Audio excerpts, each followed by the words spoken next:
Hey everyone, I know we're already quite deep in 2024, coming up on in March or April, sorry, and it's already been like quite a few months, but sometimes I find little teeny bits of news from previous year that were like so clearly on the fence of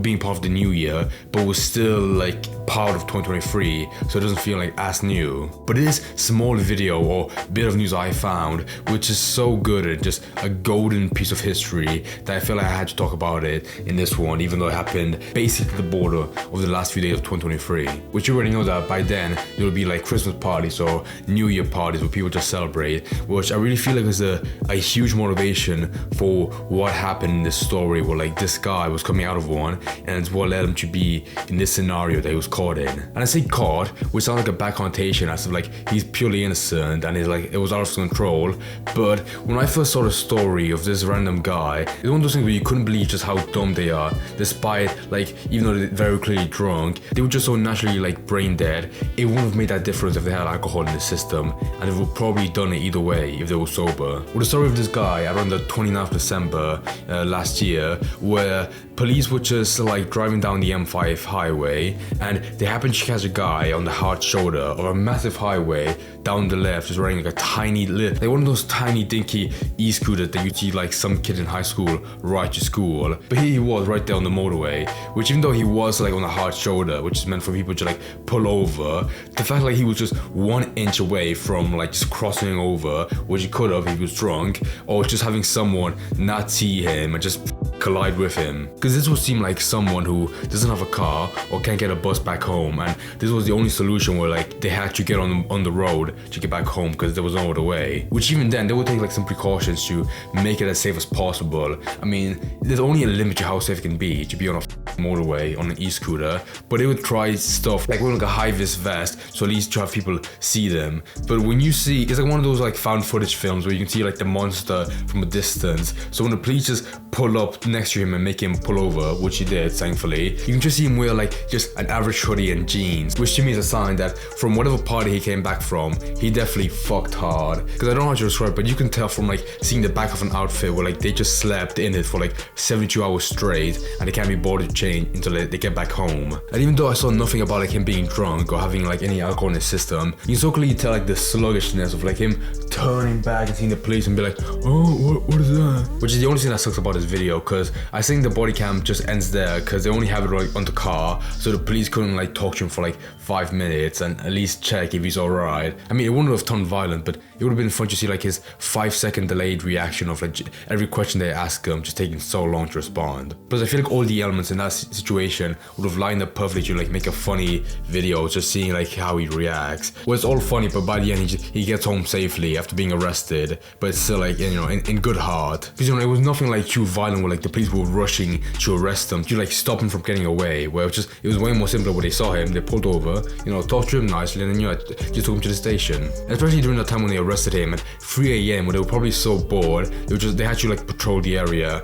and they found like the golden nugget of some like random drunk guy to at least get them occupied to do something. I imagine that on a motorway, people that drive down there, especially that late at night, see like horrible shit, like horrible car accidents where it's very gruesome. So I'm guessing this was the one scenario where, I mean, if it was around Christmas, they're probably really overworked or bored, where they needed just one thing to brighten up their shift, you know, the midnight graveyard shift. I also want to talk about the charges that he got, because even though it's one of those things where it's very simple, where it's obviously illegal to drive an e-scooter on a motorway, but they still like had to charge him for like other minute stuff as well. Police pulled him over and charged him with driving under the influence, driving without insurance, and being a learner driver on a motorway.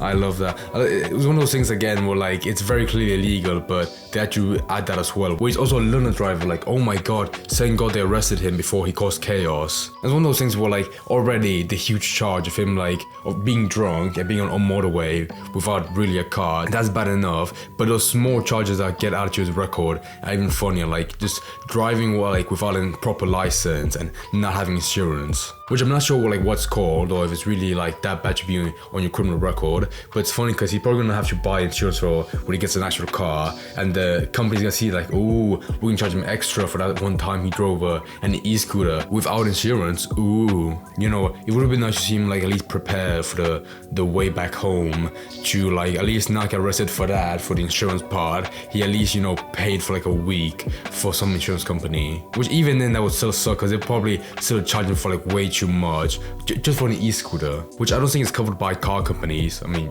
duh, clearly, but I'm guessing they meant like just getting insured by some kind of like safety insurance to like just make it safer. That's all they wanted to see him have. I'm surprised I didn't see like anything mentioned about like him having a inappropriate vehicle and on the motorway. Like, I feel like that would be a way bigger crime, because to everyone else it's not a danger to them, because of course their 5-ton car is gonna overpower the tiny gay scooter. But for him in that scenario, he would definitely be the one to like be killed first. Like whenever you see someone on a motorbike and you see them like weave through traffic at like 200 miles per hour, if they hit like the tiniest bit of a car, they'll just fly off it. And because of course with a motorbike they have no safety, that tiny slip up will just lead to their death quickly. So with a scooter, imagine that, but like 10 times worse, because it's like really like the tiniest bit of safety or just none at all. However, it would have been fun to just like see him, like even though he had just like, you know, a hoodie and a jeans on, he had like the one of those really like high-tech safety precautions where like it's a huge cushion that blows up at the smallest hint of contact, where it fully protects you no matter what, which would have been nice.